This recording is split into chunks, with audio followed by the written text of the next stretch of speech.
Here be dragons. It is Sunday. We're going to party like yesterday was my birthday. Hello, everyone, and welcome back to Here Be Dragons. I am your host, Stephen Stark. Yesterday was, in fact, my birthday. So we're just going to be like chilling, hanging out, having a good time. This is a combination celebrate my birthday, ask me anything stream. I've got my co-hosts, Nessie and John. My sister and my husband are here. And we've got a lot of great people. We've got a lot of great people here to celebrate with us. So I'm just going to take a quick second to say hello to everybody who's come to the party.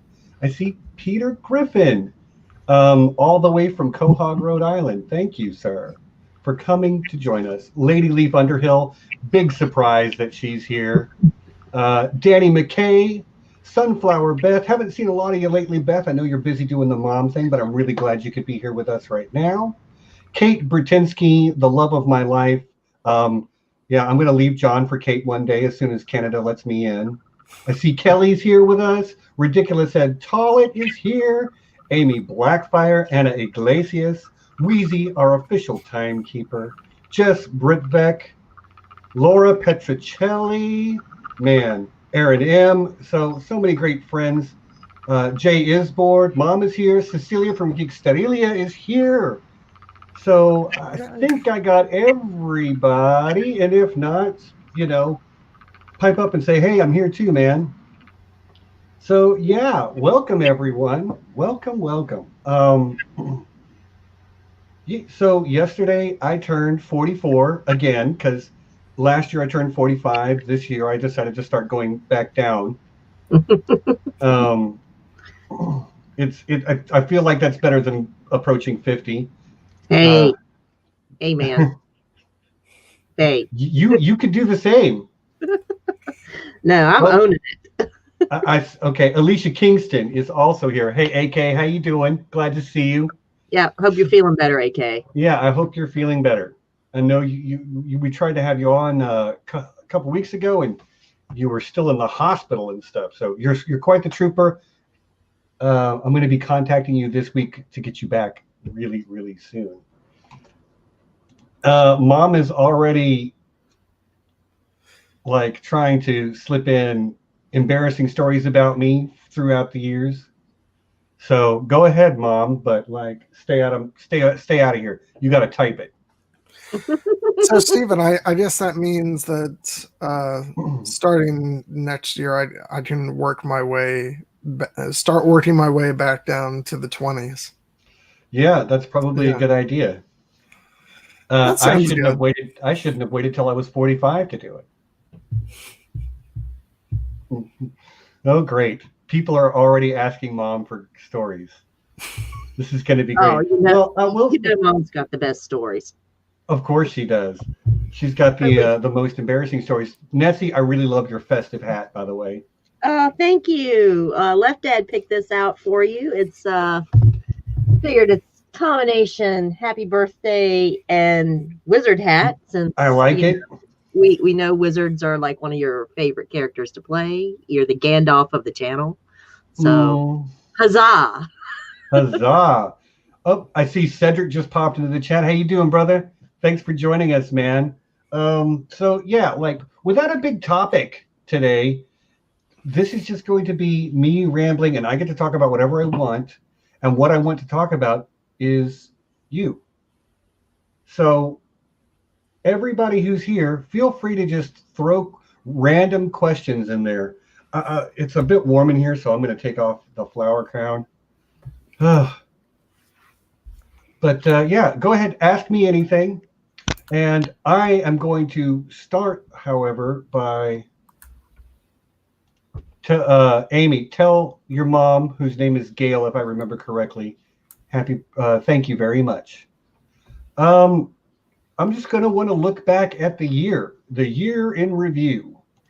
So a year ago, I did a birthday stream. And it was, the channel had not quite fully evolved yet at that point. But so I'm looking at the list right now of everything we've done since then. I know, right? It's So crazy. We've done a little bit. We've done a little bit. We've done a lot of Expanse stuff. We did a lot of Mandalorian stuff. We did our Watchmen review not long after my birthday. We did an Oscar night stream, which was not something that I ever thought we would do. And we probably won't next year because that's going to belong on somebody else's channel. That guy right there. I'm very, very confident it will happen over on John Webster Film. Am I right? I wasn't going to presume, but it does. It probably kind of makes sense. So It kind of really does. Yeah. That really is your brand, man. It really is. I mean, I was happy to do it over here, but it is what it is. It belongs on John Webster Film. Oh, Moni G popped into the chat. Hey, Moni, how you doing? Although there won't be much of a top 10 list this year. Right. Well, it's been 2020 all year. Yeah. So what else did we cover? Look at all those nerds you've known. Yeah. Okay. Look at the list. Just in the last year, I know that nerd. I know that nerds with, let's see, I did Aziz. I'm looking for more. I see we did Helen the Clueless Fangirl, Lady Triple, My Own Mother, Pat Spanagle, Sue the Fury, John Webster from John Webster Film, and most recently Aemy Blackfyre. That's quite a few nerds I got to know this year. And it was great. And it also is we got new channel art, we got new branding within the last year. The channel rebranded to Here Be Dragons. Oh, and speaking of the Clueless Fangirl, I see she just popped into the chat too. How you doing, Helen? Happy floating birthday. Thank you, ma'am. I appreciate it. Oh, she stayed up just for you, Stephen. Yep. Yeah, I know it's late over there too. So, but everybody who's here right now, thank you for being here. It's really nice to know that I've got. It's really nice to know I've got so many friends out there in the world, scattered around the world, but it's still nice to know that in every corner of the globe there is somebody whose couch I can crash on. It's like an Ouroboros of love, Stephen. It is, or a Mobius strip of awesome. Yeah. You say you've got lots of friends, Stephen, but what you have here is lots of family.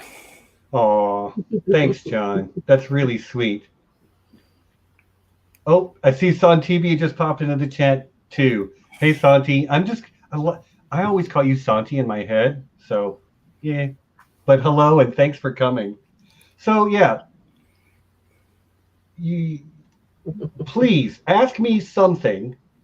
You know what? Nessie, John, y'all want to lead this off? Yogi just popped in. I got a German couch waiting for you, Stephen. Yeah, well, Helen's got a German couch waiting for me too. So you guys have to fight it out. Okay, Stephen. Well, I mean, since you've got this worldwide Airbnb place reservations, if we weren't in like this global pandemic and you could visit anywhere on the planet, what would be, and not because we have friends there or what have you, but what would be the first place on your bucket list, on Stephen's bucket list of places to go? Okay, so that's a really tough question because there's a couple of different places that I would like to go. And it doesn't get easier from here. No, it doesn't. It doesn't. The number one place I've always wanted to visit is, in fact, China. But like, I don't know that there's any people from China in the chat right now. So, no, but you can take your own personal interpreter. Yeah. Okay. She's all right. She's got time. Yeah, I mean, she's not busy. She always or has anything. time. She's not busy. No, but like I actually think it's all smoke screen. She really doesn't actually do much of anything. Right. I see it from behind the scenes. Yeah, I'm sure. Well, as much as I love Aemy, I'm pretty sure she couldn't take time out for a whole ass trip to China. Mm. There's some people here who have been to China, but there's no couches in China to crash on. So I think my real answer is okay. So my dream vacation right now is to fly to Ireland, pick up Potter, go to England, pick up like Dan from Voice of Geekdom, and who else is in England that I'm thinking? Emma. And Emma, Archmaester Emma. Got to grab those two, come across into France, go into Germany, grab Yogi and Helen, and just make our way, I don't know, to Prague or something. That just sounds like it'd be fun. Road trip across Europe with all the Europeans. And aren't we all going to New Zealand as soon as possible, I think? Yes. I mean, it's a long way off before travel restrictions are going to be lifted, but like, I'm here for it as soon as it's possible. Oh, it's your birthday, so I have to allow you to be negative, Stephen. You don't have to do shit, John. I live for your negativity, so come on. What do you got? John's so negative. No, I was saying I have to let you be negative. I have no negativity. This is a well-established fact. Okay. So I'm very negative. It's so well established that you fooled us all that one time. Yeah, no, I was just talking about with you saying travel restrictions won't be lifted for a long time, whereas I'm ever hopeful that it'll, hopefully not be that long because I am ready to travel. I'm ready for it too, but here in the United States, we're still setting records for infections here in the United States. So like, it's probably not going to be super soon. Oh yeah, I do have cousins in New Zealand that I've never met. So New Zealand, that's where we're going. All right, we have couches there.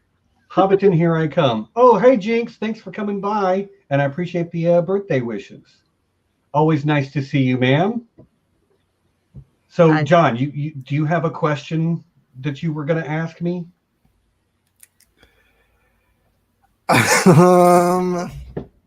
You don't know.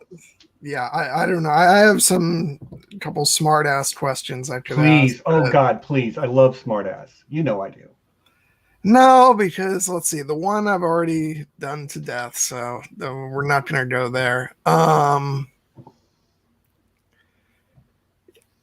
don't know. You know what? I won't do a smart ass question. I'll start with a very serious question. We've talked about some movies that you're going to come onto my channel to talk about. We're doing, we've got Pan's Labyrinth on the radar. We've, talked about Crouching Tiger, but what is a movie that we haven't talked about that you would really love to chat about? Great question. And actually, okay, are you ready for this? Yeah. My favorite movie of maybe the last 5 or 6 years is Spider-Man Into the Spider-Verse. So good. We were actually just talking about this. I may have been on the Zoom last night. Aemy and I were talking about it, and it's now on our ever-growing list. So that is definitely, we'll make sure to put your name down for that, Stephen. Yes. I love that movie. Like maybe more than probably the best Spider-Man that I think I've ever seen. I recently watched it on Netflix. Finally, of course, I'm finally getting to some things, but I just watched it and I was like, oh my God, this is so good. It's incredible. It wasn't anything like I was expecting it to be. And I was just blown away with it. Lovely, lovely, lovely story. Yep. I agree completely. I do have to say hello to Justin, Top Shelf Fandom, just popped into the chat. Hi, Justin. Thanks for coming by, man. We're just chilling, hanging out, and everybody in the chat. If there's a deep, dark secret that you want me to reveal, if there is some question you want me to answer, by all means, just drop it in the chat and tag me so I see it. And Jinx just said something. Don't forget to check out Sanrixian's new threadless site. Yes. I spent my birthday money there yesterday, so I've got new stuff coming. So you'll see probably a new coffee cup next week. Yeah. And I will say that Star. this is purely like, this is Steven's birthday stream, and I'm just going to talk about something that Sandry's doing for me, but she has the drafts coming for my artwork for my channel that she should be showing me any day now, so I'm really looking forward to that. Going to have all new channel art for John Webster Film. It's going to be great. Right on, right on. I do got to say hello to Violent Messiah and Lady Starfall, both popped in. Hi guys, thanks for coming by. And one of the mods, could you grab the link for Sanri's threadless site and drop it in the chat? A lot of folks have already got stuff on there, and I will tell you this too. Like she used to just do T-shirts. Now she does like everything you can think of. You can get a duvet, you can get a beach towel, you can get Baratheon shower curtain. You can get Ironborn leggings. Pretty sure Amanda, the Crowfood's daughter, got Ironborn leggings. Yeah, so go get your good stuff. Sandry is one of the good friends of the channel, so support her. There you go, sanrixian.threadless.com. Easy, easy, easy. And John, do you know when you're going to have your new art and animation and all that? I don't know exactly. Like I said, she's going to be showing me the drafts of the work tomorrow. I'm not going to say because I don't want to put added pressure on her, but I presume it'll be fairly soon. And I'm just so excited. It's going to be great. Hurry up, John. Dang it. As soon as John's finished with his branding package, we're going to get a new branding package over on the Unspun Yarn /BTP. Yeah. So, yeah, John, I'm going to circle back to the thing we were just talking about. Kolnitsky has popped in to the chat. Hi, Kolnitsky. Thanks for coming by. Or should I, how do you say hello in Russian? I know how to say goodbye, but not hello. Well, hello. Thanks for coming. But yeah, so Into the Spider-Verse, John, that's one I've actually been meaning to bring up. And it's like, it's superhero and it's nerdy enough. So I thought maybe I would do it here. But it's such a masterpiece and it's not really retro. So. Yeah, no, and I love the movie. So. It's the best Spider-Man movie ever made. I will agree. I'm very partial to the first two Sam Raimi films, but Into the Spider-Verse was without a doubt my favorite since those films. So. Right on, right on. Well, I see Lady Shar popped into the chat. Hey, Shar, how you doing, sister? And Mrs. Duncan the Tall has also joined us, and she has a question. Do you think Dunk will keep Egg from exiting the burning building of Summerhall to stop him from attempting some kind of blood sacrifice to bring back dragons again? Asking for a friend. Robbie Neeson just popped into the chat too. Man, there's a lot of folks coming by. It makes me feel so loved. Do I think Dunk will keep Egg from exiting the burning building of Summerhall? I actually don't think he will stop him from exiting. I think it's probably going to be too late for Egg when all of that stuff goes down. To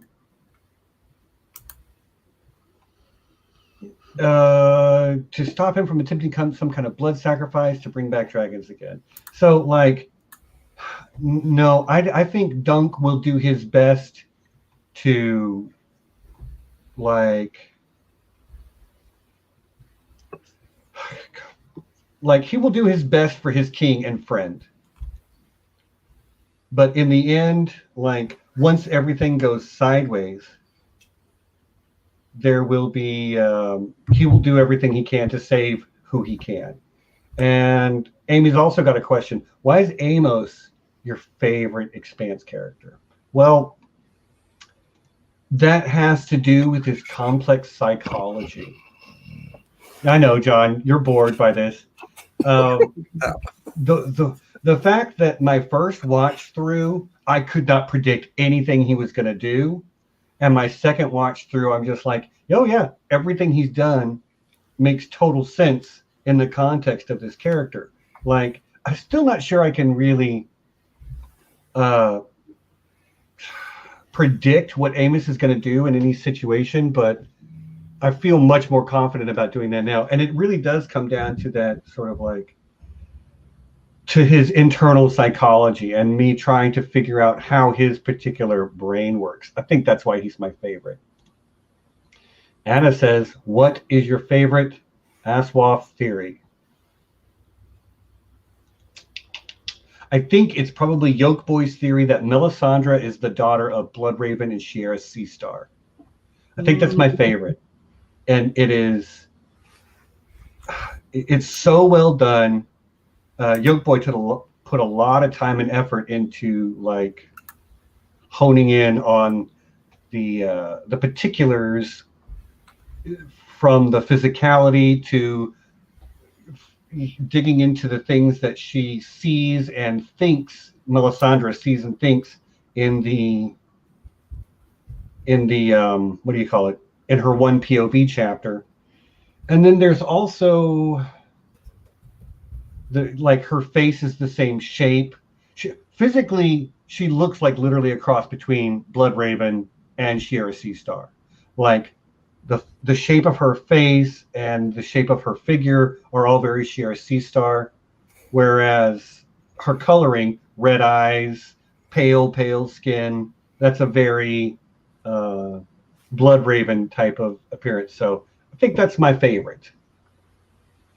And I saw something else in here. I think there was a question. Maybe I missed it. Scroll back up through here. Make sure if you have a question for me to tag me, because there's a lot of chatters right now and I'm going to miss it otherwise. So, John, why is Amos not the best character in The Expanse? Oh, I love Amos, first of all. Let me I know you do. Just say that. No, I don't know. He's just, I just love Miller. So, it's not a matter of why Amos isn't the best. And in all honesty, if you're looking at it more objectively, he is sort of the most intriguing, just because of just how screwed up he is. So yeah, no, I'm not going to object to anybody saying he's the best character. That's fine. Right on. So, Nessie. Yes. Why is my answer wrong? Why is Amos not the best? It's not wrong? Okay. Okay, thanks for that. Moving on. Aemy. Amos is, I love our little murder snuggles. He's so layered, and he's also one of my favorite characters. But I have to let you have your boyfriend, man. I'm not going to fight you over it. It's your birthday. Thanks. Appreciate you. It's like I'm really going to argue about this, Steven. That's a losing battle. Yeah, because it's not which character is the best. It's which character is my favorite. I got you. Yeah, it's your favorite character. I mean, there's no argument there. Moni G had a whole list of questions a little further up the chat. Yeah, well, pop it up for me. It was right after Mrs. Duncan the Tall's question. Let me see if I can find it here. I'm scrolling up now to see if I can find it. Oh, here you go. Yeah. What are my favorites? Color, snack, candy bar, dinner, dessert, Looney Tune character. That's a whole mess of questions all at once. But, okay, what are my favorites? Color, green, but not just green, like dark green. My favorite snack, anything savory, salty. So I'm actually a real sucker for like plain ass Lay's potato chips. I know, right? Like, it's not very inspired, but I do love them. Ooh, Rita Pink. Hey, Rita, how you doing? Thanks for coming by. Glad to see you. Say hi to Sean for me. I gotta What's say, my- I grew up in Maryland, so when it comes to chips, though, Stephen, the ones I go for are Utz potato Okay. chips, which I absolutely love. Well, yeah, they're great. Kettle cooked. All right, Rita, never mind. Kettle cooked version. Rita, never mind. I'll just say hi to Sean myself. How you doing, buddy? The newlyweds both coming to the party. Appreciate you guys. It's nice to see you. And Muhammad also popped in. All right, I'm going to get back to Moni's question. My favorite candy bar. So I'm not really a big sweets eater, so I guess for candy bar, I'll just go with something basic like a Snickers. I know it's uninspired. Favorite dinner, however, that's a whole other thing. It might be seafood gumbo. Oh, that's so good. Yeah, I love me some gumbo. Mm-hmm. Thank you, some. Yeah. We're gonna have gumbo when we do HereBeCon. We're gonna have at least one gumbo night.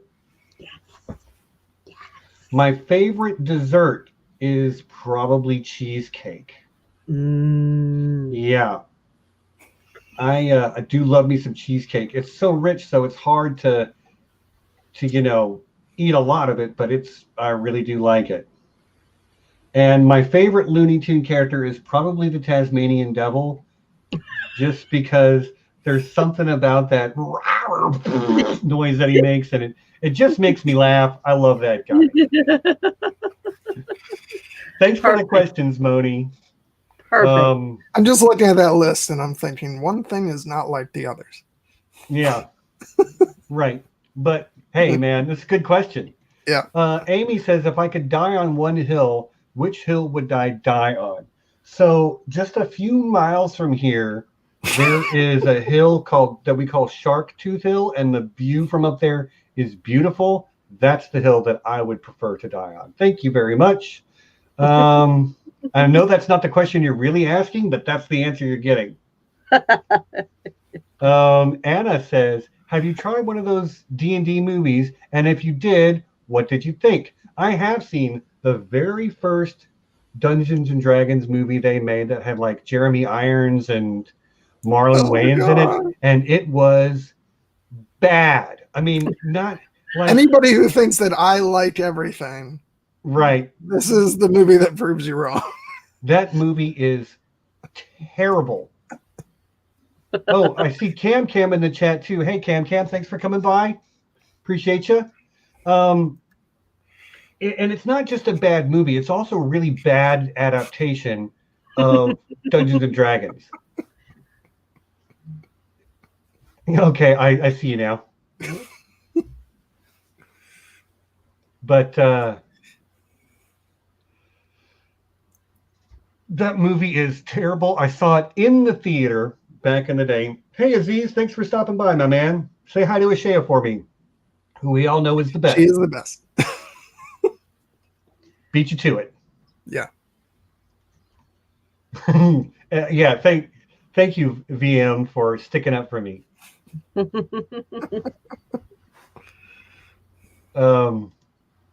I don't see any other questions at the time, so yeah. I'm going to go back to Amy's question. If I had a hill that I could die on, that's not like a geographical location, but is more like an ideal. That's a tough one, Aemy, because I haven't actually really thought about it. Yeah, I did not see that in the theater. I have seen it on DVD. It's not even so bad that you can like have fun making fun of it. It's just really bad. The Last Airbender movie. I would say The Last Airbender is actually worse than the D&D movie. Ooh. Yeah. Which is saying something because that D&D That's a movie low is bar, man. terrible. That's a low bar. Yeah, and you're right, Aaron. It's not my birthday. My birthday was yesterday, so Aemy can troll me all she wants. Yes. But a hill that I would die on. Avatar, The Last Airbender. The show is an anime. I know I just pissed off a whole bunch of people with that, but that's a hill I'm going to die on. Great. Bless you, sir. That's a great hill. Yep. I know I just pissed off all the like anime purists out there, but I'm sorry. Avatar: The Last Airbender is an anime. Oh Lord, everybody's answering those multiple questions in the chat now. Yeah, I see. There were some great questions. I really like, it's like the normal stuff, and then you get to the Looney Tunes question. And That's so, the you know important. what? Actually, I would love to hear you guys' answers to the same question. Oh. See if I can find Moni's post Okay, again. pull back up. See if I can find that post again. The chat is going rather quickly. So I think it may already have gone. So Let's see. I think it was color. it was. If I could find somebody else's answers, I bet I could reverse engineer it from there. So it was color, snack, dinner, dessert, candy bar, and Looney Tunes character. Yeah.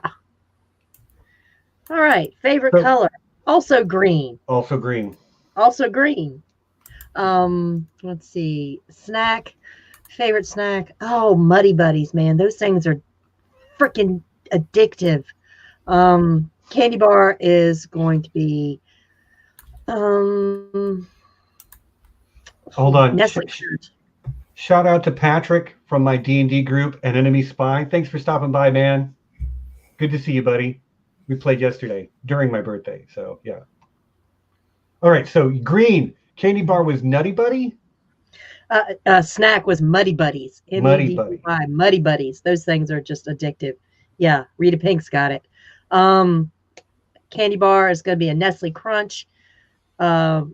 Favorite dinner is going to be probably seafood. Bring it on. The more, just pile it on. Dessert. I like pie. Pie is my favorite. Like almost any pie, but cherry pie is probably my very favorite. And Looney Tunes character, Daffy Duck. Thank you. Solid choice. Thank you for coming to my TED Talk. I'm going to keep this up here so that I don't lose it in the scroll. But John, go ahead. What's your favorite color, John? Green. Hey, look. Look at that. Like we all got there together. What's it your is favorite objectively the best color. How about your favorite snack and or candy bar? Yeah, I'm ripping Nessie off here. It's the Nestle Crunch Bar. Okay. Yeah. Cool. Well, wait. Snack and candy bar are technically two different things. Mm-hmm. So the candy bar is the Nestle Crunch. Snack.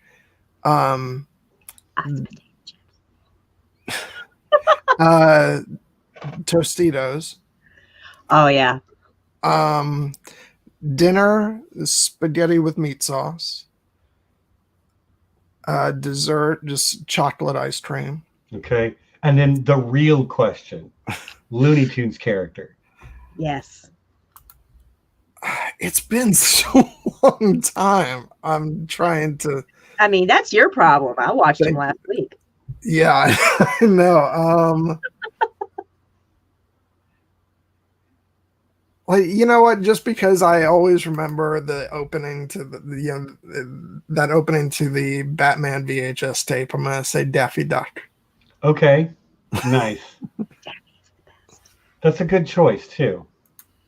So I'm gonna answer Kelly's question now. What is the worst concert you've ever been to? You ever heard of a band called Taproot? They're sort of like a heavy rock band. I went to their concert in Fort Worth. I don't know, gosh, I couldn't even tell you. Back when they had a song on the radio, and they sucked. I mean, they're clearly a studio band. I've been to some great concerts. I haven't been to many bad ones, but that was a bad one. I'm not sure if the sound was off or if somebody was sick or if they just really need a lot of help from the studio to make it all come together. But Taproot, don't go look it up. Do yourself a favor. Anyway, we're going to move on. Laura asked, are there any book to TV or film adaptations that I wish had do-overs, and how would I fix it? Film or book to film or book to TV adaptations. Yeah, actually, I wish we could do over Game of Thrones and do it fully animated, so that we could get all the big battles, we could get epic dragon scenes, we could get some of the more mystical, magical stuff, we could get people's dream sequences. I think that would be awesome. Now, it doesn't really need an adaptation, and it doesn't need to be fixed, I think, but like I still would love to see all that stuff that got left out because of because of the TV adaptation. So there's my answer. I know, John, you don't like it, but tough. No, that's actually fair because that's about the show as a whole. And like I can appreciate that, even if there's other things that would be on my list long before that. But. Sure. Well, and the thing is, part of the reason for that answer for me, though, is that I don't read a whole lot of books. I'm somewhat dyslexic, so I don't read a lot. Amy's got a good question. What would my Duncan egg look like? Who would I cast, and would it be animated? It's hard to say exactly. Oh, hi, Stephanie Frederick. Thanks for coming by. I'm saying hi to everyone as they pop into the chat, and I noticed, by the way. So we've got a lot of fantastic people. Is this Anna? Just hi, Anna. I don't know if I saw you earlier, so hi, welcome. Mm-hmm. Who would I cast? Okay, it's really tough to say because I don't know actors that are like 10 and 17 years old. So I think it would be a really difficult question for me to answer in that way. So maybe it would be better to have an animated Duncan egg. Yes. I think that would be great because Dunk has some really trippy like dream sequences too, and it would be pretty awesome just to like see those visually. See, now that's something that I could get behind because rather than redoing Game of Thrones, I think if they adapted Duncan Egg and did it as animation, that would be very interesting to see, just because it would allow a whole different view of Middle Earth, or not Middle Earth, yes, Westeros. Definitely be a different view. Yeah, Westeros. And give a different feel and all that. Right. My mind's been in the Lord of the Rings for for the past number of weeks. And it's not getting out anytime soon. I just do need to say hi to I don't know how to change names. How you doing, buddy? Nice to see you. Yeah, and the graphic novels for Duncan Egg were really, really great. So you've got that great stand to work on. Base to work from. Yeah. I hear Left Dad getting on somebody's behind. Sorry. Probably one of the dogs or something. Cats. It's the cats. It's always the cats. Cats are assholes. At least right.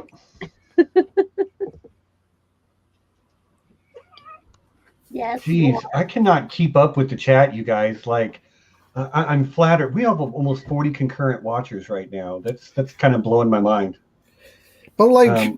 But the real story here, as far as like redoing stuff, it's The Hobbit. The Hobbit. Yeah, okay. Actually, you are perfectly correct. Ygritte Targaryen showing up in the chat. Hi, Ygritte, and welcome. Oh, Rock, I feel for you, brother. I feel for you. How you doing, man? How you feeling? So, like a lollipop. Yeah. Yeah, done got all the red licked off of me. Never change, my man. Never change.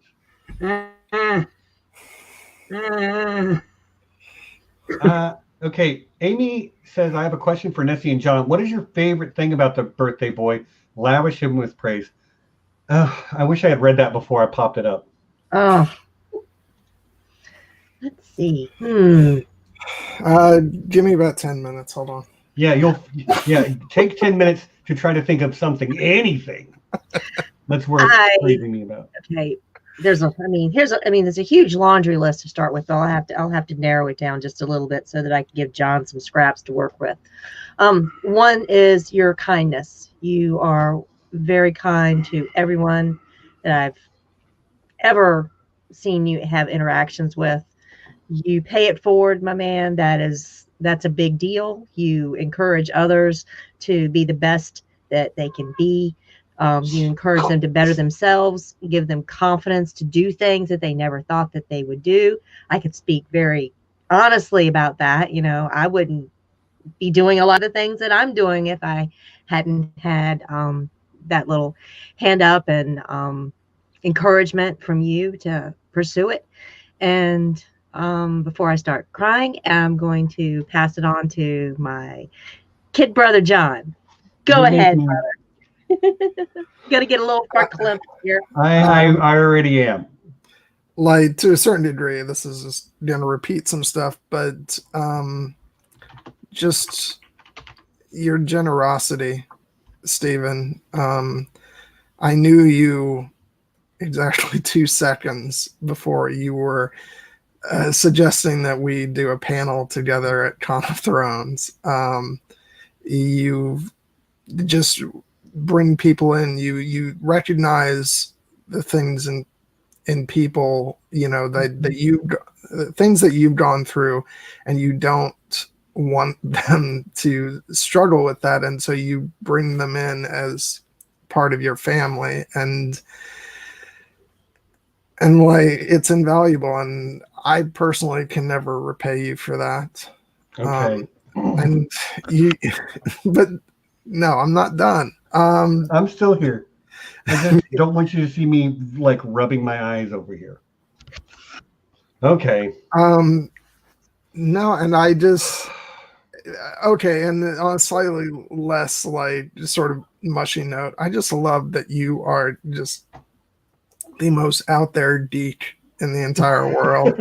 And it just warms my heart, like, every time you talk about something you're passionate about, and it gives me license to then go all out and not be shy. There's things that I've done in the past year as far as like talking about things and and posting stuff on Twitter or in the Slack, or like, I'm fully free to be myself because you've shown me the way, man. Yep. So yeah, here's to you. Thanks, you, brother. Number one, brother. You guys just like, you just melted me. It's the beard. Seriously. That's the other beard. Okay. Also, and you look like Gandalf. Okay. Thanks, man. I also have to shout out Potter, just popped into the chat. How you doing, buddy? My favorite troll from across the pond. My spirit animal. And then I think it was Anna asked, am I a cat person or a dog person? I'm pretty sure. I bet you're wrong. He loves the kitty. Oh. Yeah, I really am probably more of a cat person than a dog person. See? I just like to make fun of cats. Oh, they hate that, man. They really hate that. Yeah. But yeah. I think I am. Thanks, Potter. See, this is why you're one of my favorites, my man. Really more of a duck person, right? Okay, so what is your spirit animal? So I'm going to answer this question, but I'm also going to answer it with a caveat that I recently learned that this is sort of a question that makes a lot of people who come from Native American background, kind of uncomfortable because it feels like we're co-opting their culture. So I will say the animal that embodies my personality the most, I think, is probably a raccoon. They're inquisitive, they're sneaky. They even got the little mask to help them like hide out in the shadows. Yeah, so if we're playing D&D and we're all playing cute fuzzy animals, I'm going to be a raccoon. Although I do like the owlbear answer. That's a very good answer. What about your Patronus? I don't know how to figure that out an easy way. When I took it on Pottermore, it said like a red squirrel or something. But I think my Patronus might be like half octopus, half crow. That would be awesome. Like, cut the bottom half off of a crow. Like, you got the wings and the head of a crow, and then you cut off the feet and you put octopus tentacles down at the bottom. That's my spirit animal. That's my Patronus. Yeah. A croctopus. Yeah, and it's not horrifying at all. Not at all. No. See, but if you're like me and you get a white stallion from the official site, you're not going to argue with that Right. one. Yeah. Yep. Yep. See, Aaron gets it. The octocrow. Yeah. Why not? An eldritch corvid. Yeah. See, like I go hard, y'all. Like those are my two favorite animals. Yeah. How very Euron of you. Yeah. Right. Exactly. That's why I want to do a Euron cosplay. Oh, that's gonna be awesome. I already have some of the stuff I need for spring break Euron cosplay. I guess I am a craven. But shouldn't it be spelled with a K just in this one case? Yeah. All right. Feel free to drop more questions in the chat. Here in about 10 minutes, we're going to do the mid-roll, and we've been talking about giving away these books for a freaking month now. So in the mid-roll, we're going to have questions. We're going to have questions that you're going to need to email the answer to us, and we'll announce next week the winner. So yeah, this is an easy answer. Go ahead. Y'all know, don't you? He's a puff. Oh yeah, Puff Pride, man. I have some Slytherin qualities also, but I'm a Hufflepuff to the core, really. You just make friends easy with everybody. I mean, Laura, aren't you just going to tell Stephen what he is since you don't accept answers about which house certain people belong to? Man, this sounds like there's history to that one. I mean, if anyone tries to deny that John's a Gryffindor, I will have to fight them. I think I'm contractually obligated at this point. Here be dragons. I want to probably thank you for pressuring me to up my role-playing game and actually playing a deep and interesting character instead of the edgelord loner I made to avoid role-playing. Well, you're welcome, sir. And your character in the game we're playing right now, Cassandra Calliard is her name. What a bitch. I love her. I hate her, but that's why I love her. Oh, Mary just popped in the chat up from under Winterfell. I missed Mary. Oh, up from Mary. under Winterfell. Mwah. Hey, Mary, how you doing? Thanks for coming by. We're kind of doing the AMA thing right now, so if there's some kind of deep, burning question or stupid, shallow question you have, please drop it in the chat. Just tag me so I don't miss it. And thank you very much for at least popping in to say hi. Oh my God. Oh my God. That's true though. It's funny because it's true. It is so funny.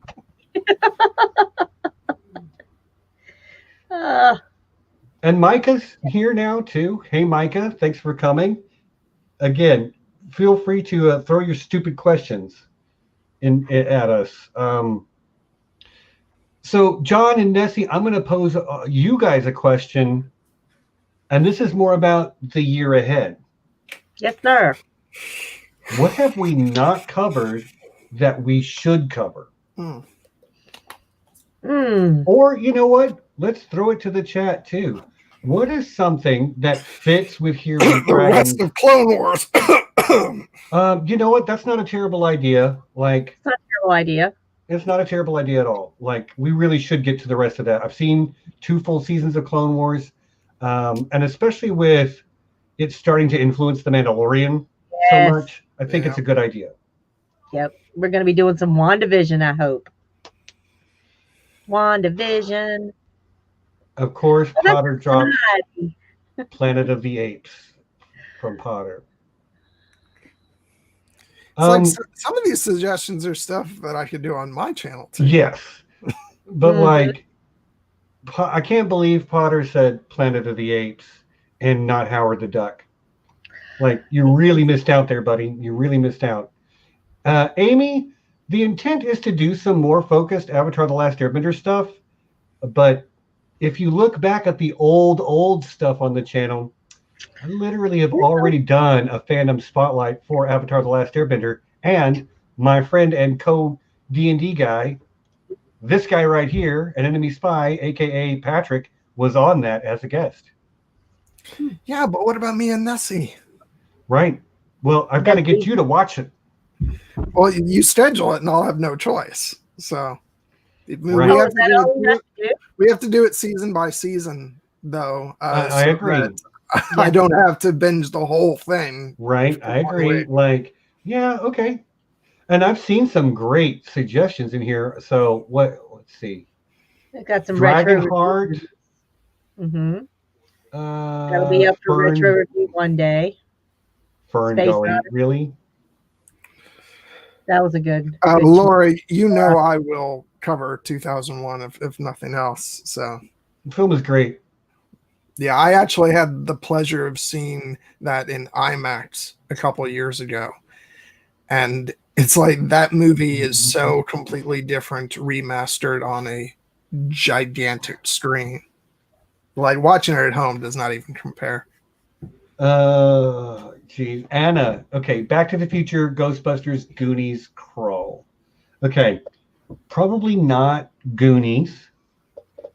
Probably not Krull. But I could see doing Ghostbusters or Back to the Future in retro review because they're actually great. I love the Back to the Future movies. I love the Ghostbusters movies.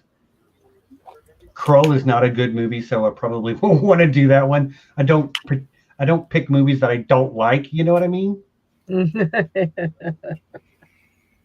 Ooh, this is a good. I'm going to switch to. I'm just going to shift gears and go straight into Sean's question. We know the worst. What's the best concert you've been to? Best concert I ever went to was. I think it was Tool when they were touring the 10,000 Days album. I saw them here in Dallas, and it just blew my mind how Maynard can make his shows just so, I don't know, it was such a visual thing as well as auditory with the pyro and the laser lights. And I think I was kind of pretty high that day too. So like, I remember Maynard wearing cowboy boots, a cowboy hat, and one of those like giant belt buckles. Oh, cat. So if you haven't liked the stream yet, like it now because there's a cat. There's a cat from out of nowhere. Right. So yeah, see, there you go. Tool and Metallica. Right. So like I was trying to decide which of the two I was going to actually go with, Tool or Metallica. But yeah, I think it was probably Tool. I might like Metallica as a band a little bit better than Tool, but I think the concert that Tool put on was probably better. Ooh. Anna says Starship Troopers. I don't know if that's one you would want to cover on your channel, John, but that movie is brilliant in a way that people rarely give it credit for. It's actually a beautifully subversive, anti-authoritarian film where the humans are the bad guys. I like it. I don't love it, but I think it would very much work over here, and I'd be on board for talking about it, definitely. Have you seen that film, Nessie? Starship Troopers? Oh, I think she's in the middle of something and didn't hear me. Oh. Oh And no, she's I heard. I'm sorry, I had muted the. I had muted. Yeah, I've seen Starship Troopers, and read the book. Well, the movie and the book are not anywhere near the same. No, yeah, but I've seen both. Yeah, I've fully engaged. Right. You're right about that, Patrick. Starship Troopers is an adaptation that openly hates its source material. Yep, pretty much. So, God dang, we've been going for an hour already. So you know what? We'll just hit mid-roll now. It's a good spot to stop. Everybody, think of your questions. This mid-roll is going to take a little while because I've got a few things to go over. So let's just start with, hey, everybody, thanks for being here. Hit that like button if you haven't done that yet. Hit and subscribe if you're not already subscribed to the channel. I would really super appreciate it. I'm going to shout out our Patreon supporters right now. Our High Council for Patreon consists of Lord John Bronsteen the Wise, Sir Maura Lee of Starfall, Sixto Sounds, a.k.a. JP the Axe Grinder, and Sean, a.k.a. Ridiculous Ed Tollett, our alpha patron. We love you guys, but we also want to shout out the lords and ladies of the realm, including the Lady Leaf Underhill and Aemy Blackfyre, lover of poles. Thanks to all of our Patreon supporters very much. You are helping me pay for my new computer, which I'm using for the first time right now, this week. Just got it Monday, and because it was Cyber Monday, and putting it to good use already. Speaking of new computer, that allows me to do things that I wasn't able to do before, like live stream some video game play. So at 7:30 my time, in an hour and a half from right now, I will be streaming some more Baldur's Gate 3, which I've done a few times this week already, and we're having a blast playing as the halfling warrior Froda. My light keeps going low or down. I don't know what to do about that. I don't have this setup fully figured out yet, so I will do my best to figure that out over the next week. So yeah, come watch me play a video game here in about an hour and a half. Oops, sorry. John, what's coming up soon? Yeah, over on the John Webster film, we're in the middle of going through The Lord of the Rings. We had a fantastic stream last night for the Fellowship of the Ring. Aemy and I were joined by Carol Brown, Dan from Voice of Geekdom, and Cecilia from Deeps Derelia. And next week, Carol and Dan are going to be back, and we're going to be joined by Helen, the Clueless Fangirl, and Aaron is going to be joining us. So make sure you tune in for that. And if you're enjoying that Lord of the Rings coverage, make sure you go back and watch my interview with Doug Adams, who wrote the music of the Lord of the Rings films. We had a great conversation about Howard Shore's music. So make sure you check that out. Right on. Nessie, what's coming up over there on Unspun Yarn?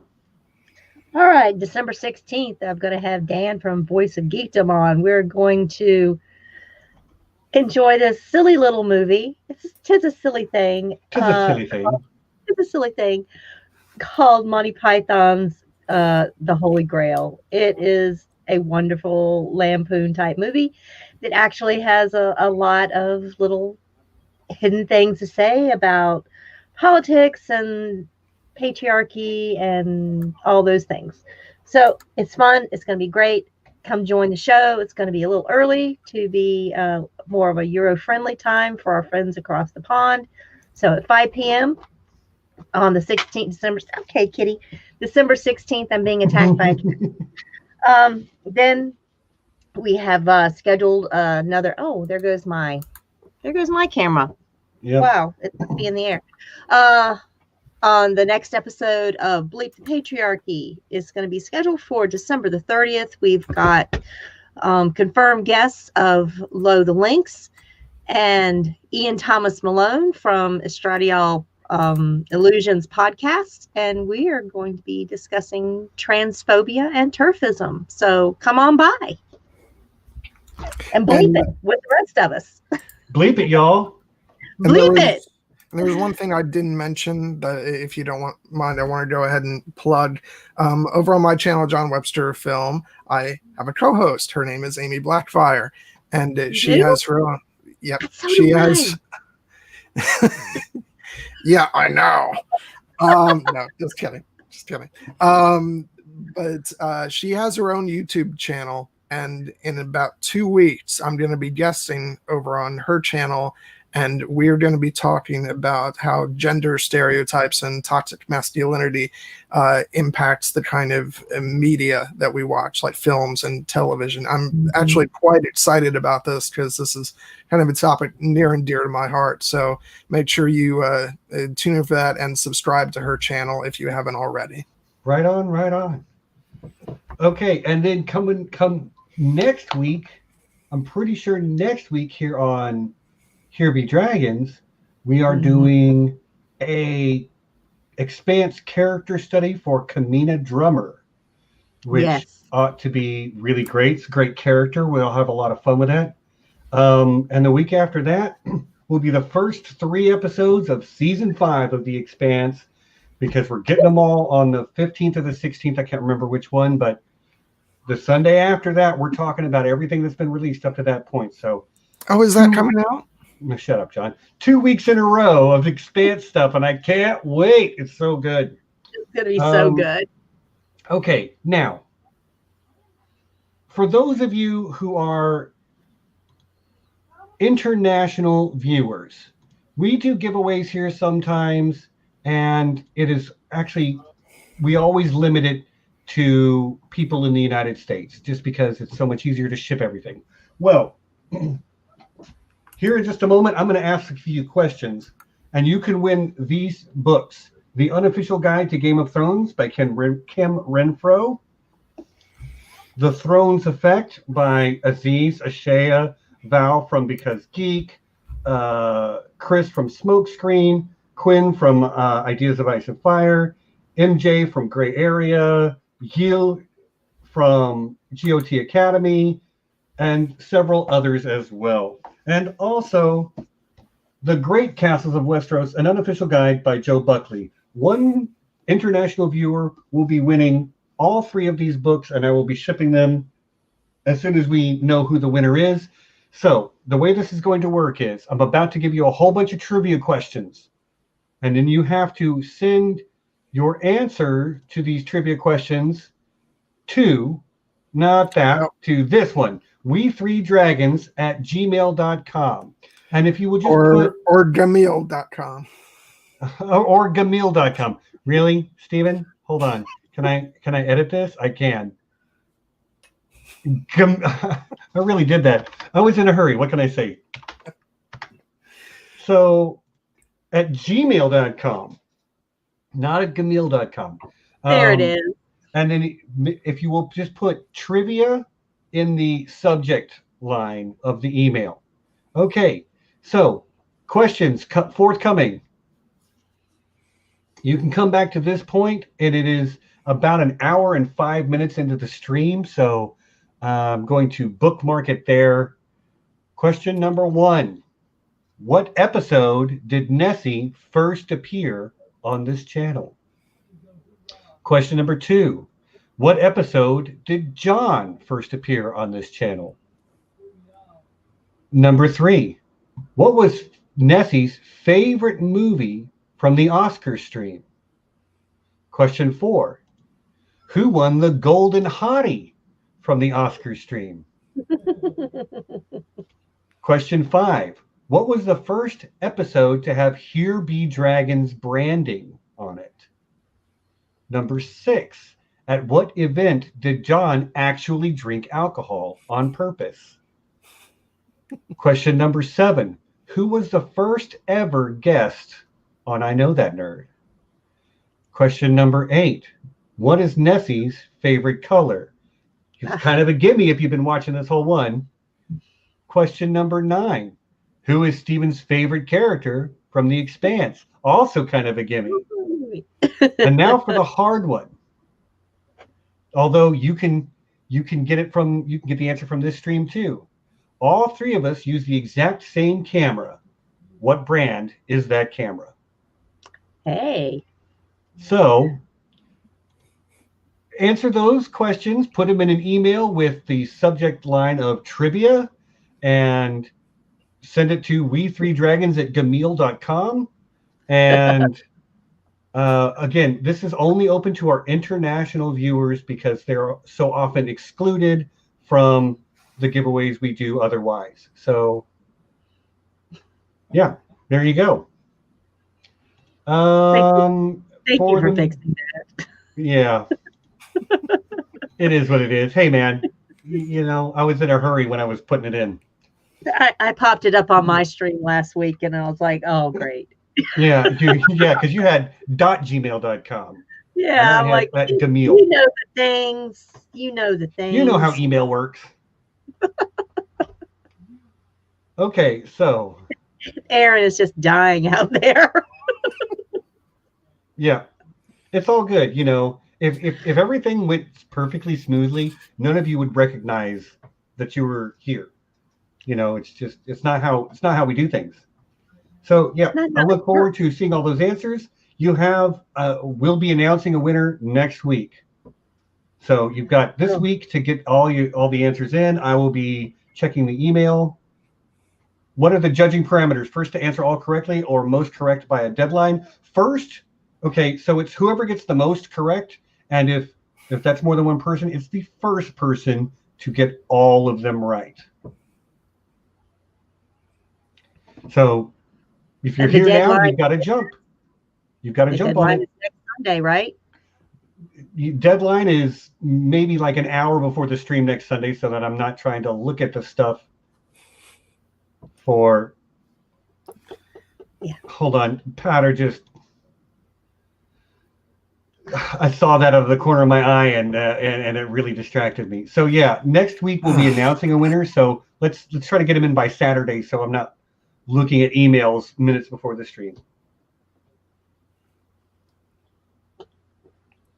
It actually stands for happy birthday, which is why we're all here today. Yeah. Yeah, a few people made that joke to me yesterday, actually. HBD to HBD. Yeah, I kind of figured that out when we did our last giveaway, and the hashtag was HBD swag. Mm-hmm. And I kept seeing all of these birthday presents that people were getting on Twitter. And I'm like, oh, yeah, unfortunate. Well, it is what it is. Well, that's the mid-roll. Is there anything else that we need to make sure we talk about in the mid-roll? I can't think of anything. No, I think we're good. We're doing stuff. We're doing a bunch of stuff. Never change, Peadar. Never change. At least gives me all Sunday morning to look at it. So, yeah, back to the celebration. Let me put the cat toy back on my head. Yeah. So looking back over the year, like we started doing retro reviews. So I think the very first retro review was within the last year, because that was The Princess Bride. Mm-hmm. Which it was that was taxing, Stephen. Oh my God. What? Talking about The Princess Bride, how could you make me go through that? It I was know. so Well, tough. Yeah. And somehow for the you good of the managed to muddle through. For the good of the realm, I recently just did my watch of that, so I'm So fully up to you had, speed. I forget you hadn't seen it. It was on the list. I mean, it had been on the watch list for a while. I was like, okay, let me do this. Oh, there's a good one. Yeah, and that was actually from right before the mid-roll. Here Be Dragons' favorite video game of all time. Okay, so like there's two ways I can answer this, because video games come in franchises also. So my favorite video game franchise of all time is probably going to be the Sid Meier's Civilization franchise. Just because I've played it since the first one, and I think I've played literally every iteration of it that has ever existed. Still play Civilization 6. Like this week, I have played that game. But as far as like single video game favorite of all time, it's really tough to answer because I've played a lot of video games.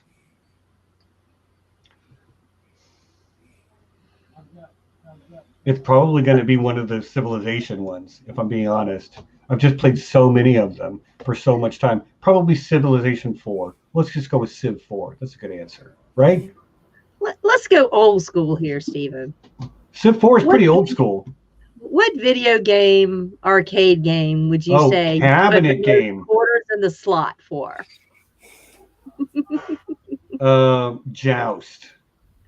That was my game. Which this question came up in like in our Zoom chat or something. Joust was my, as for arcade cabinets. That was my stuff. Patter, I am not answering that question, my friend. Nice try, though. Ooh, Dragon Warrior. You're right, Aaron. So my favorite Nintendo game is probably Dragon Warrior, or... Ooh, hold on, because hold on one second. I was cleaning out the attic this week. Oh, wow. And I found golden treasure. Seriously, golden treasure hidden within my attic. Are you guys ready to see what I found squirreled away? What you got, Steven? I am not ready. Look at that. The original Legend of Zelda gold cartridge. It probably doesn't work anymore. I don't have a game system to play it in, but like... Yeah, but it still looked so nice and shiny. It's still so shiny and gold, and John's like, still physical media. Smells like childhood. Smells like the 80s, man. It does. And on the upside, the attic is pretty much completely cleaned out. Wow. Yeah. And I mean, I will say I haven't played video games in years now. But my favorite growing up was probably GoldenEye on Nintendo 64. It's a good choice. Yeah. Anna says, my favorite TV show and movie that is not sci-fi or fantasy. I bet I did. So my favorite TV show that is not sci-fi or fantasy is Community.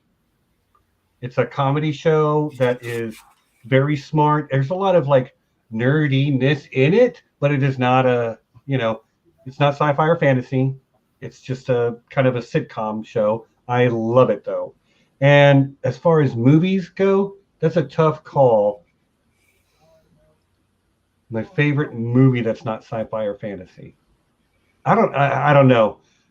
And I have to think about that one for a minute.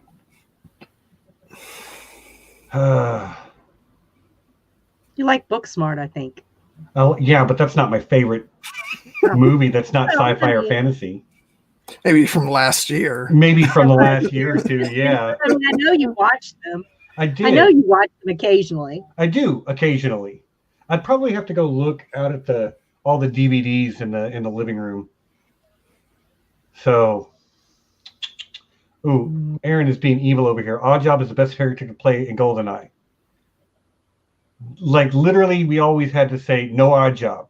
Like, no Oddjob is one of the things. Can't play Oddjob. Play anything you want, but not Oddjob. And for those of you that have played that game, you know why. Because he's literally half the height of all the other characters. So you just end up shooting over his head. Do you, Rita says, Here Be Dragons, do you play any musical instruments? Kind of.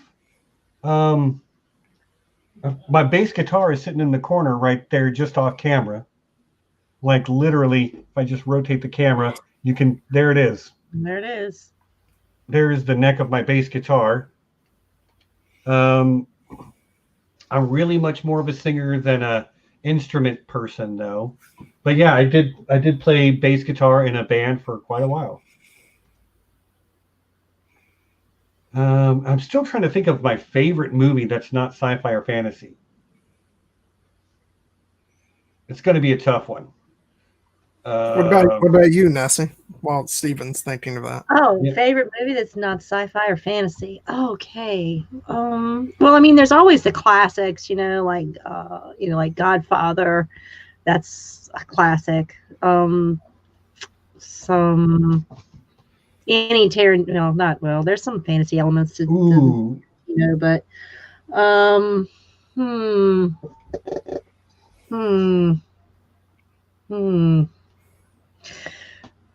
Oh, I like Dolores Claiborne, Stephen King.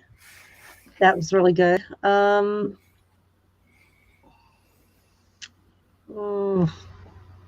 I guess I like a lot of fantasy type movies. They have it's hard to think of one. I mean, even if they're not overtly, fantasy or science fiction, there's always elements of them there.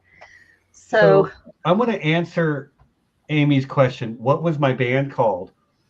Oh, wow. There are some people out there who will get this reference, but my band was called Blue Harvest. If anybody out there gets that reference, let me say so in the chat. But yes, my band was called Blue Harvest.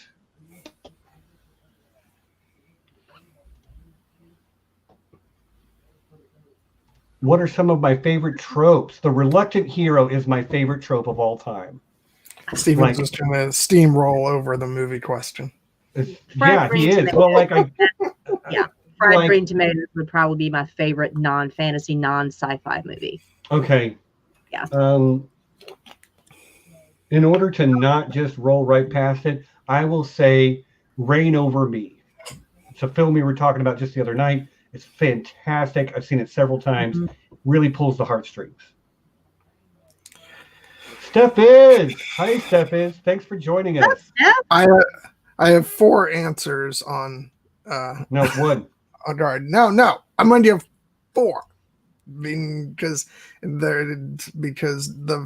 my top film is fantasy. Of course, that's Lord of the Rings. But then you also have Amadeus, Pride and Prejudice, Braveheart, and Gladiator. Yeah. Oh, yeah. Steph came in just right in time to agree with me. Thank you. Thank you so much. Anna asked, did I ever watch Life of Brian? I did. I did not fall in love with Life of Brian. I'm actually not the biggest fan of Monty Python, if I'm being honest. Now, Holy Grail is like its own thing, and it is so good, and it's just been part of like my cultural upbringing, being a D&D nerd and all that. So I do love that, but Holy Grail is fantastic. But Life of Brian, have I seen it? Yes, it was okay. Just always look on the brighter side of life. What is the movie I've seen the most times in my life? Is that like film I've seen the most times, or like the most times in the movie theater? Because it's not the same answer. The movie I've seen the most is probably Star Wars: A New Hope. Might be Empire Strikes Back, but it's one of those two. Yeah, Mom got it right. But what movie have I seen the most in the theater? That was Crouching Tiger, Hidden Dragon. I saw that movie in Chinese 4 times in the theater. And just, I loved it. Loved that movie. It allowed me, it opened up a whole new subgenre of fantasy film to me that I wasn't really into before. Yeah. Wow.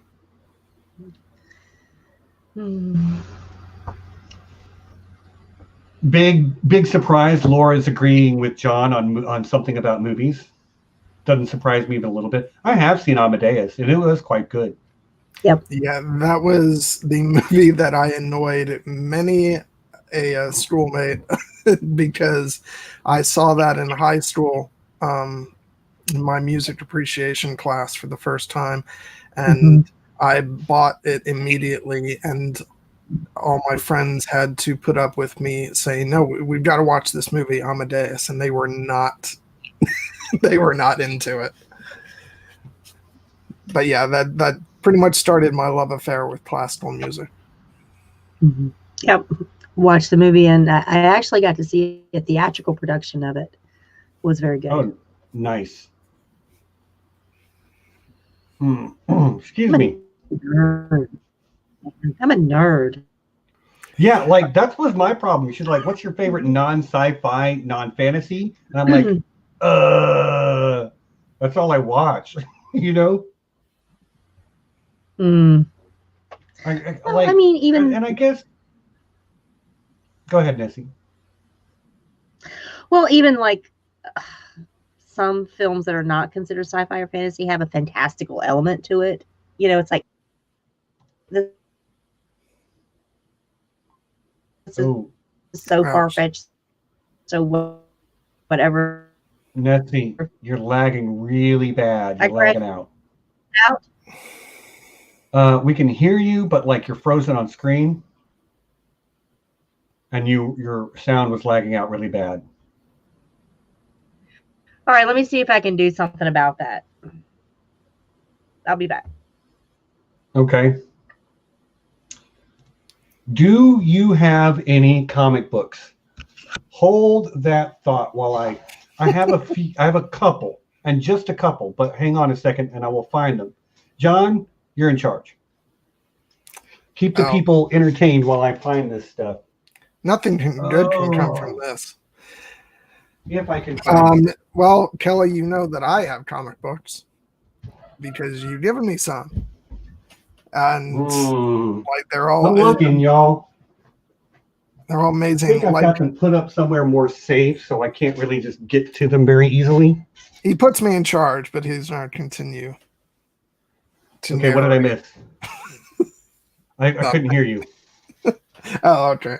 No, so I have the first 5. I think they're put up somewhere to keep them safe, but I have the first 5 issues of the new Miss Marvel with Kamala Khan as the new Miss Marvel, and I'm very happy to have them.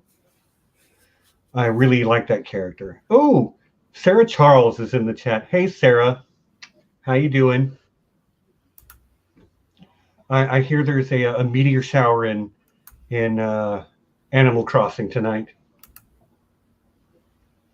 Preston Cox, saying happy birthday to me. Thank you, Preston. It's always nice to see my friends here. Nessie, you're looking good again. Is that better?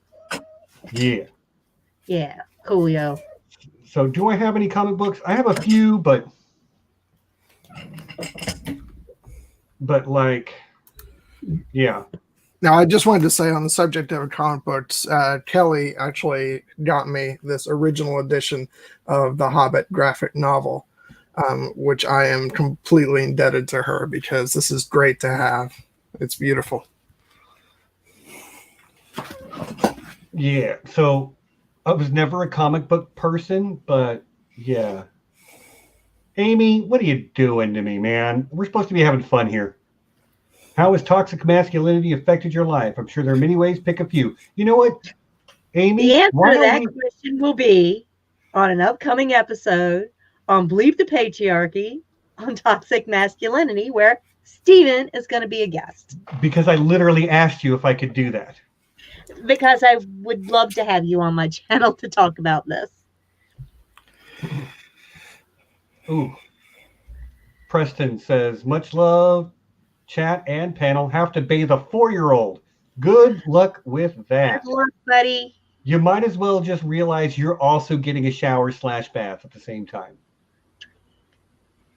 So, Amy, I would happily answer that question over on your channel sometime in the not too distant future. I actually have a lot of thoughts on that topic, but like, it's not where I'm trying to go right now. Oh man, is it really 6:30 already? 7:30 Eastern? Mm-hmm. That's crazy, y'all. There was a mention of patriarchy, so yeah. Oh, yeah. Bleep it, y'all. Bleep it, y'all. So we've got like a half an hour left. Then I'm going to take a short break, which will allow me to have a cigarette, go to the restroom, all that. And then I will be live streaming some Baldur's Gate 3 gameplay. So, come join us over there. Can one of the mods drop a link to that in the chat? I would appreciate it. So this is your last 30 minutes to ask me anything. And, I do mean anything. You can ask me about the airspeed velocity of an unladen swallow if you really want. My answer is probably not going to be very satisfactory. But yeah. Pretend. Thanks, Jess. Chuck E. Cheese birthday party sounds fantastic, especially if you're making the pizza, not Chuck E. Cheese, because Chuck E. Cheese pizza is pretty terrible. What is your favorite pizza, toppings included? Go.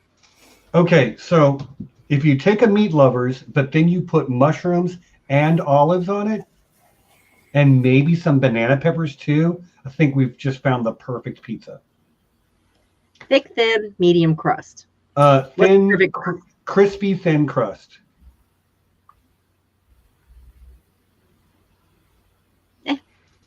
Yeah, that's it.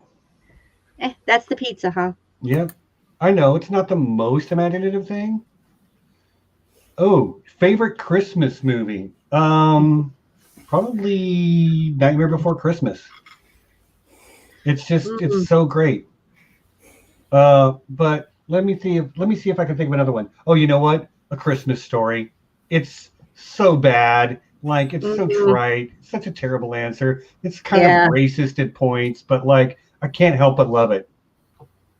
Yep. It was like it became like a Christmas tradition around my house because they would run it for 24 hours, I think, on one of the cable networks around here on Christmas Eve. And I would be spending, I'd be up late wrapping Christmas presents and things like that. And there would be like, oh God, I watched this movie like 4 times now. And I still haven't finished wrapping each and every present that my, the kids or for everybody, because I'm a procrastinator. I wrap all the Christmas presents on Christmas Eve. It's just a drunk thing that I do. So that has like a lot of nostalgic memories for my kids, with, raising my kids. Me personally, my favorite Christmas movie is National Lampoon's Christmas Vacation. It is not Christmas until I see Chevy Chase have the drunk rant. I love it every year. And one day I will have that display sitting in my front yard of, shitters full. It's going to be out there, a ragged trailer, Cousin Eddie. It's happening. I do love this question from Kelly, the jaded redhead. Do you have any epic celebrity interaction stories? Well, first, my favorite. You have a movie. I'm sorry, John. I'm sorry, I John. have a favorite movie. I'm just trying to make sure I don't miss anybody's questions. I know it'll please. surprise everybody that I have input on a movie-related question. Hold on. How do I mute him? It is without a doubt the Muppet Christmas Carol. Speaking of which, plug, there will be a stream on the Muppet Christmas Carol on John Webster Film on the last week of December. I believe that'll be on the 26th. And like seriously, Christmas Day it's not Christmas until I have that movie on and I'm hearing, the opening song, there comes Mr. Humbug. There, it's just I love that movie so much. It's Christmas Carol with the Muppets. It's the best version of the story, and I just love it. Right on. That's a good, solid choice too. It's my favorite version of that story, even better than Scrooged or any of the others, in my opinion. In my opinion. So I love Good Scrooge. movie, but I still like Muppet Christmas Carol better. Kelly asked, "Do you have any epic celebrity interaction stories?" And I only have one. Aaron is objectively correct. Yeah. So my epic celebrity interaction was when I was in high school. I lived in California, in Thousand Oaks, California. And as many of you know, that area often suffers wildfires. Well, a lot of famous people also live in Southern California, and many of them have homes outside the city. So I worked at Home Depot when I was in high school. And my job at Home Depot was to help people load their vehicles. So I helped Tom Selleck load lumber into the back of his truck to make repairs to his home that had been damaged by a wildfire. So there is my epic celebrity interaction story. Oh, and one of my really good friends, like this is much, much, much more recent, but one of my really good friends got his tweet retweeted by Sir Ian McKellen. That was pretty awesome too. Yeah, that's like first degree, 1 degree. That's pretty cool. Sean asks, how fun was it to roll to hit armor class 0? I hate it. I'm so glad they got rid of armor classes starting at 10 and going down.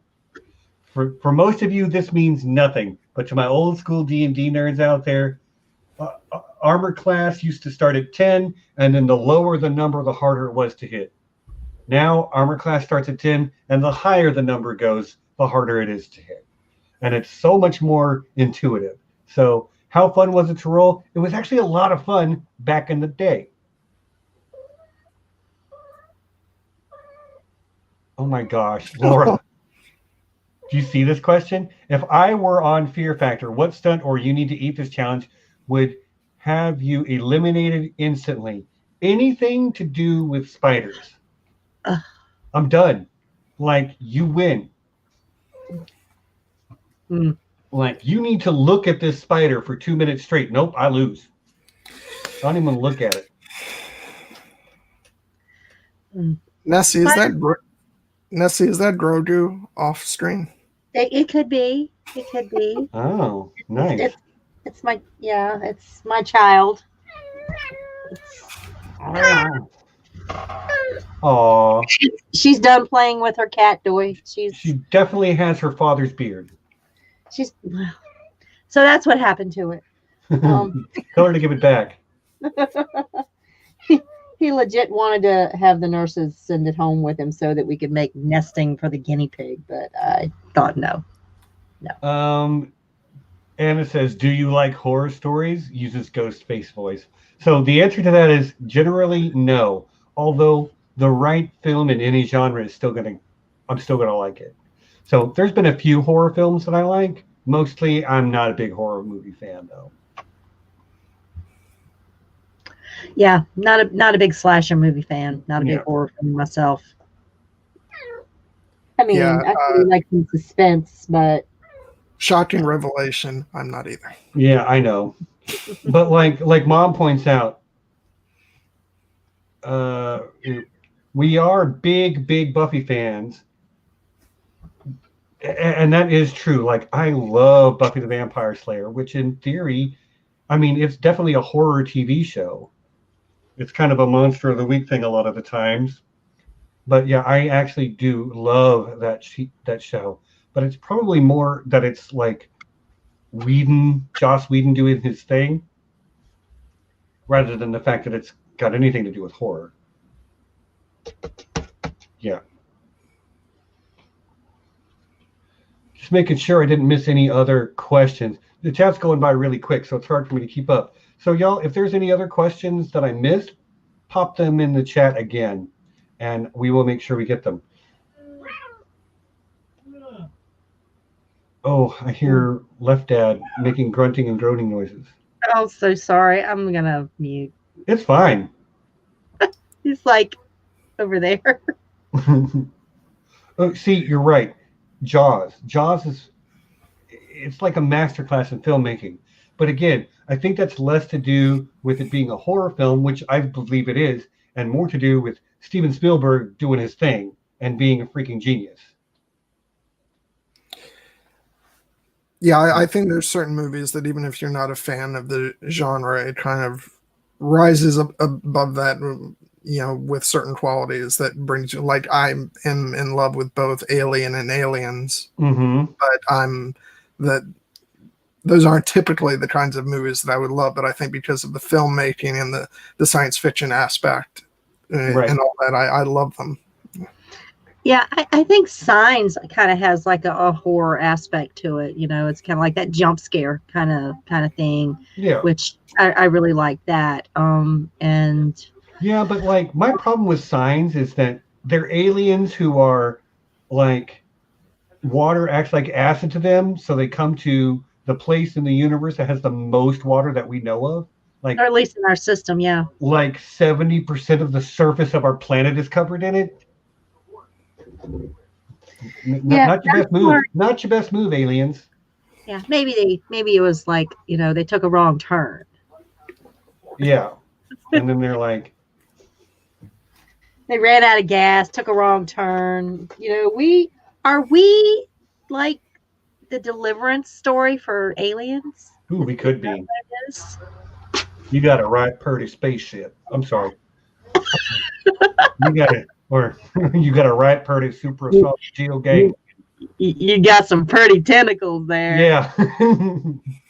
Aaron asked if I had to pick one type of cuisine to eat for the rest of my life, what would it be? And you have to split Asian into categories. That's fine. I don't need to. It's not Asian. It's going to be Tex-Mex. It's going to be my home cooking, like your home slice. Yeah. Like Tex-Mex, there's no single Tex-Mex dish that is like my favorite whatever, but everything Tex-Mex is so good. I can live off that for the rest of my life. It's been bugging, but I finally remembered. Is Blue Harvest a Half-Life reference? No, it is not. Good try though. I bet if you Googled it, you would find out. But it's a pretty deep cut. Here be dragons. Who is your favorite actor? Man, woman, trans, or non-binary? It's all the same job. I agree. Actors are people who act. That's really tough to say. I mean, like we watch a lot. I watch a lot of different stuff, so it's hard for me to say I like that person better than everybody else. But in the interest of giving some kind of actual response, you guys want to go? This is a tough question, man. Yeah, because people really don't know my answer. Go ahead, Nessie. My favorite actor is Kathy Bates. In case I haven't said it like 100 times, she is like my favorite character actor. She's a number one fan. I'm her number one fan. That's so funny. I hate you. Yes, Kathy Bates is my favorite actor. Carry on. Okay, Mark Hamill. I think that's going to be it for me. Probably just because everything I see him in, he's so great. And he is like, he's friggin' Luke Skywalker, man. What an icon. So I'll just, in the interest of picking something, I'll go with Mark Hamill. Sam Elliott's a god. He's not an actor. Thank you. You're welcome. Oh, wait a minute. Cam got it. Cam understands Blue Harvest is a Star Wars reference. Most of you, I'm not sure how many of you will even understand the reference, but I think it was the working title for so it was the original working title for, I want to say, can't remember if it was Empire Strikes Back or pretty sure it was Return of the Jedi. And they, it was the working title so it wouldn't be Star Wars and people try to get in on the set. So yeah, it was meant to throw people off. What about you, John? Did you pick? I'm sorry. No, because everybody already knows my answer. Oh yeah, duh. Yeah. Okay, but no, and I'm not even joking, or people roll their eyes, whatever. But it is genuinely Keira Knightley. Yeah, I know it is. Yeah, we all know it is. What is the best plot twist you ever saw in a story? You ready for the trite answer? R plus L equals J. I think that's the best plot twist I've ever really experienced because it blew my freaking mind when I first heard about it, when I first sort of like discovered it.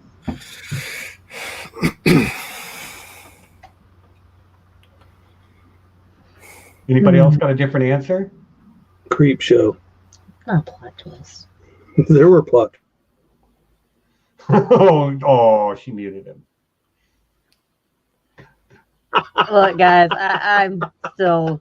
Ooh, Sean's got a good answer too. Vader being Luke's dad. Yeah, that was probably my big plot twist as a kid. You're like, what? No. Oh, okay. Baby Yoda wasn't Yoda.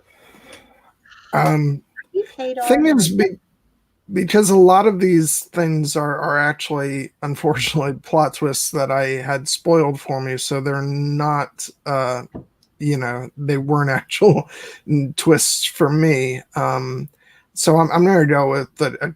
It's pretty much a cliche, and we were just talking about M. Night Shyamalan, but it goes back to The Sixth Sense because I still remember seeing that in theaters, and and maybe people, I know, M. Night Shyamalan's sort of credentials have gone downhill quite a bit since back then, but at the time it was really jaw-dropping. I got to say hello to Reflective experience. Got to say hello to Reflective Rambling who just popped in. Thanks for stopping by. Good to see you. Yeah, I mean, Shyamalan had, he's kind of known for that twist ending. But like, yeah, but nobody knew it at that point. Yeah, and you're right. Sixth Sense is probably for me the best one he ever did. Yeah. Yeah, that was really good, and I did like the plot twist in Fight Club as well. Yeah. Yeah. I agree. There's a really great reveal in the moment. I was like, what? He's what? Oh my God, he's lost it. Like the scene where he goes back through all the things where he was allegedly talking, with someone else, like, and then he's like beating himself up. I'm like, this is it makes great. me think of that. You ever seen that movie Yes Man? No, that's not Yes Man. It's Liar Liar. Liar Liar, yeah. With I'm kicking my ass. That's what it makes me think of. Shit. I'm hurting, sweet meat. But I do want to give props also to a film I just recently saw, which was The Others, which has a great twist, which, after years and years of seeing like so many movies, you start to become, you can notice the tricks that, like, when directors are sort of laying the groundwork for a twist, but I genuinely didn't see the revelation at the end of that film coming. So I quite enjoyed that. Yeah, I'm with you. I'm totally with you. And Potter's got a really great point also about the original Planet of the Apes. The twist at the end of that movie was really like, I'm sure in 1968 or whatever, was very powerful. Yep. And I like the all the reveal sequence in the Shawshank Redemption. Oh yeah. You know, where he's going through his master plan, you know, and you see all those little moments throughout the film, like, oh, I saw that, but I didn't know he was doing that. We're just having a great conversation about twist endings now, because The Usual Suspects was another one that just blew my mind. Yes, Kaiser Soze. Yeah, I don't like to think about that movie too often because of Kevin Spacey, but it is what it is. Like, it's still a good movie. Yeah, is he? One of these days, death of the actor. Touche, Lee. She says her favorite twist is that Potter is actually being serious. Lee's on a roll tonight, man. She's gotten in quite a few zingers. Yeah, got quite a few zingers. She's on fire. Yeah, better than Rosebud was a sled. Yeah, Aaron, I agree. Don't get me started. Don't get me started. I know. I've said it before. Like, Citizen Kane is probably the most overrated movie ever made, in my opinion. In my opinion. We don't need everything's overrated to somebody. Right. No matter how it's somebody else's favorite film ever, and more power to them, but I just somewhere somebody thinks it's an overrated piece of garbage. Yeah, well, I don't think it's a piece of garbage. Or but like, I actually think it's an okay, decent movie, but like, when people say it's the best movie of all time, I'm like, no. I'm sorry. It is just not. No. Anyway. Can't be. Moving on. We got 10 minutes left, y'all, and we are gonna cut this off at the 2-hour mark, because somebody's got to stream. Because I got a gaming stream, I got to get to the restroom and have a cigarette before all of that. So, yeah. So last chance. And I can't stand streaming more than 2 hours. Oh, but after this, I'm gonna do a gaming stream. Froda. Yeah.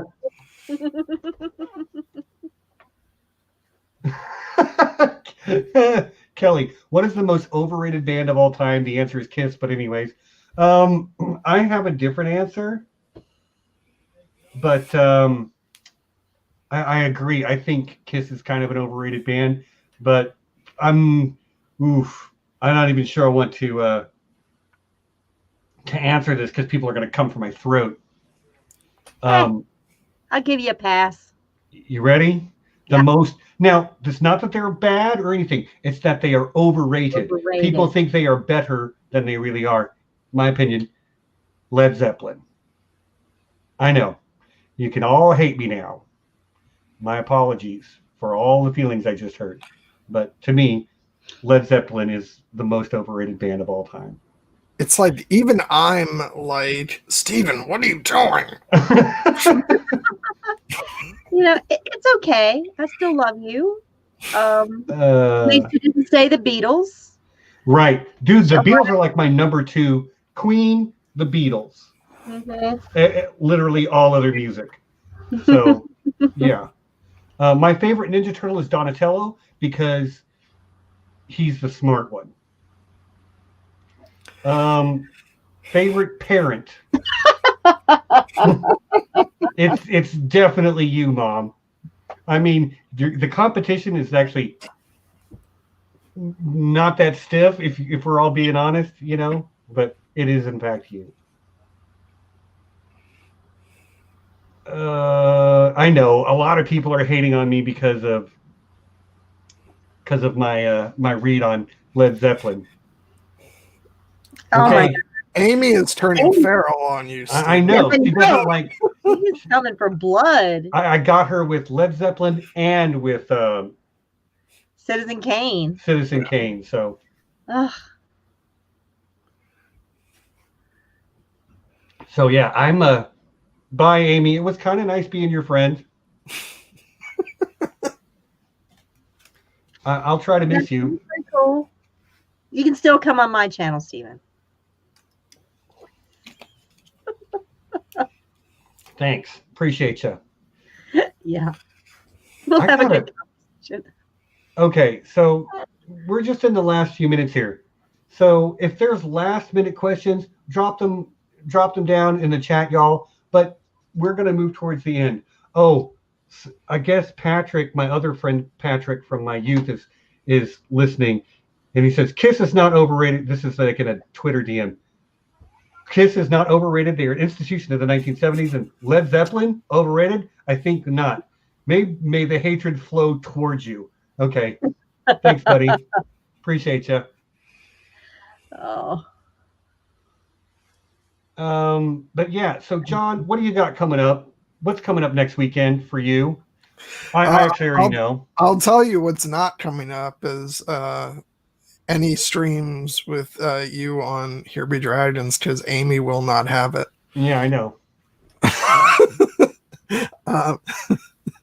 No, yeah, so we're in the midst of Lord of the Rings mania. Aemy and I did Fellowship of the Ring last night with Dan, Carol, and Cecilia, and we're going into Two Towers next week. That's Saturday at 5 p.m. because we've actually moved our time just for these streams because we have people from overseas joining us. So we wanted to do it at a more friendly time for them. So it'll be Dan, Carol, Helen, and Aaron will be joining us for the Two Towers. So that's just me, loads of fun. And then in 2 weeks, I'm going to be over on Amy's channel, and we're going to be talking about gender stereotypes and how we, choose our media and, film and television that we watch. Right on. Lots more Lord of the Rings coming up. I'm so psyched for that Muppet Christmas Carol stream too. It's going to be great. Yeah. Nessie, what's coming up over there on Unspun Yarn in the not too distant future? Yeah, we're going to do something completely different on my channel, and we're going to talk about Monty Python and the Holy Grail, fun little movie from the 1975, I believe. It's a fun movie. It's got a lot to say. If you look a little below the layers, Dan from Voice of Geekdom is going to be joining me for that. Oddly enough, like everybody that I've talked to about doing some Arthurian content with me says, yeah, I like it, but I know I watched Monty Python, the Holy Grail, but I haven't really read a lot. So I'm like, This is why I just have to make the time just so you have somebody who's actually interested in Arthurian legend beyond Monty Python. John, you're too busy, man. You're too busy. It's gonna borrow Amy's time turner. One day. I mean, we're gonna do Merlin. Me, we're doing Merlin. It's happening. When? That's you gotta talk to the boss, man. See if she'll give you a day off or something. Well, no, I'm gonna be off for a couple of weeks for Christmas, which is why Aemy and I are doing the stream on her channel the week of Christmas. Oh, yeah. You're on her channel. But I'm saying there will be free time. So let's talk about it and nail it down because, yes, I want genuine Arthurian legend. I'd really like to shoot for January for this. I'd really like to shoot for January. Like I said, talk to your boss. See if you can put a lead chit in. Let me know. Get back to me. And then the end of the month, on the 30th of December, got a great lineup.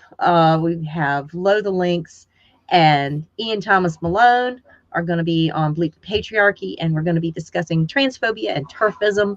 Join in and bleep that shit. Bleep it, y'all. Bleep it. Right on. Aaron says that you guys talked about the Lady of the Lake. Well, you guys talked a little bit about the Lady of the Lake. I opened with like I opened up with a line from Monty Python, but other than that, yes, Erin was she's my Arthurian soulmate. I'd love to have her come back on it, and we'll discuss something. We're gonna do probably another one of the great ladies of Arthurian legend. Maybe Morgan. Oh, that would be good. Yeah, Morgan Le Fay. You, me, Aaron, Morgan Le Fay. Yeah, let's do that. Right on. So yeah, you're kind of in the Arthurian mythology loop right now. I'm looking forward to seeing much more of that. And then next week on Here Be Dragons, we've got a character study for Kamina Drummer, which is going to be our last character study before season 5 kicks off. So 2 weeks from tonight, we will be covering the first 3 episodes of season 5 of The Expanse, because that's what will have aired so far. So yeah, look forward to that. Last couple of questions from the chat. When are we going to do that goofy voice reading of Aswaf? That is something that would be awesome to do. I'm not the one in charge of that. We got to get with Micah, because Micah's kind of like it's his brainchild, but I think it would be a fun thing to do, to like actually maybe one stream where we actually do that. We just do a silly voice dramatic reading of a chapter of A Song of Ice and Fire. Oh, that'd be awesome. I'm down. Sometimes we do Aswaf content. Sometimes. Very rarely. Twice. Yeah. And it's not technically Aswaf, because it's not from the series of A Song of Ice and Fire. Aswaf adjacent. It is adjacent. It is definitely Westeros.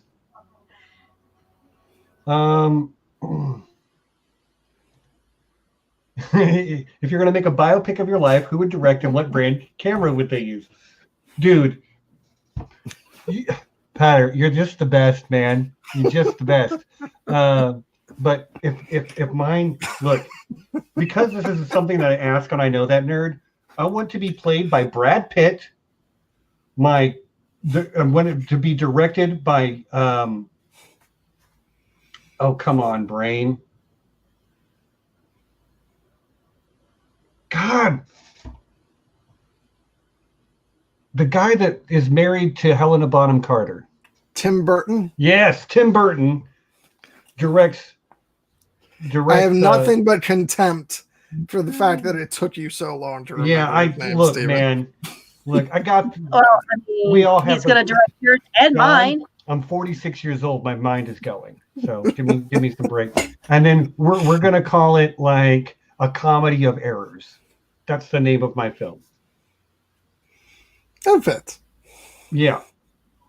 I don't see any other questions. It is straight up 7:00 here. So, y'all, I think that's the end. So thank you so much to everyone who came to celebrate my birthday with me. Come back next year. We'll do it again. Because this is the 3rd year in a row I've done this. What voice did I pick for Stannis and wouldn't stop laughing? I believe it was the voice of Marriage. Yes, it was the voice from the preacher from the Princess Bride. Marriage. The usurper, Robert Baratheon. And also Spaceballs, apparently. Yeah. So, but yes, thanks everyone for coming. If I could get one of the mods to one last time drop the link to the game stream that will be starting in about 30 minutes. I'll be playing some Baldur's Gate 3. I've got to go to the bathroom though. So, oh, you're right. I'm 40. I'm not 46. I'm 44 because I started counting backwards this year. Thank you, Kate, for correcting me. And this is the 3rd year in a row I've done a stream for my birthday. Imagine next year we'll do it again. So thanks for dropping the link in the chat, Aemy. So you know what it is, everybody. Until next time, peace and be excellent to each other. Happy birthday, brother. Thanks, man. Happy birthday. Bye, y'all. Ooh, Fattest Leech popped in just in time to see the end. Hi, Fattest Leech. Thanks for coming by. Hope you enjoyed on the rewatch. It was madness. Bye, everyone. Bye.